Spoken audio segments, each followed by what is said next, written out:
दर्यापूर नगर परिषद हद्दीमध्ये बनोसा, बाभळी व दर्यापूर 3 गावांमध्ये 3 स्मशानभूमी मोक्षधाम कार्यरत आहेत. त्यामध्ये अकोट रोडवरील स्मशानभूमीचा चांगला विकास झालेला आहे. त्याच धर्तीवर पेठ जहानपूर रोडवर असलेली मोक्षधाम स्मशानभूमीचा विकास स्थानिक वासुदेव उदय भानजी बागडे, नगरसेवक तथा शिक्षक अनिल बागडे यांचे वडील यांनी मोक्षधाम स्मशानभूमीचा खूपच कायापालट केलेला आहे. त्याच धर्तीवर आशा मनीषा मंदिरासमोरील चंद्रभागेच्या तीरावर वसलेली स्मशानभूमी मोक्षधाम या ठिकाणी गणेश गंधेवाड व त्यांचा परिवार हा त्याच ठिकाणी राहत असल्यामुळे 24 तास सेवा, त्यामुळे तो परिसर त्यांनी फुलझाडे यांनी भरलेला आहे. ठिकठिकाणी वेगवेगळ्या फुलांची झाडे त्यांनी लावली असून दर्यापूर नगर परिषदेने त्या मोक्षधाम स्मशानभूमीचा सर्वांगीण विकास केलेला आहे. एवढेच नाही तर त्या ठिकाणी समिती सुद्धा काम करीत असून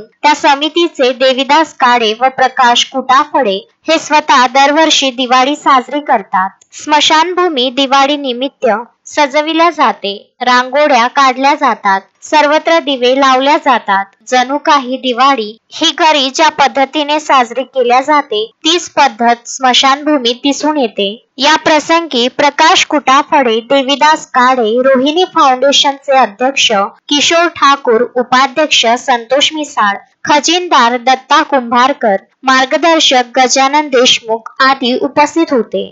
गजानन देशमुख, विदर्भ न्यूज, दर्यापूर.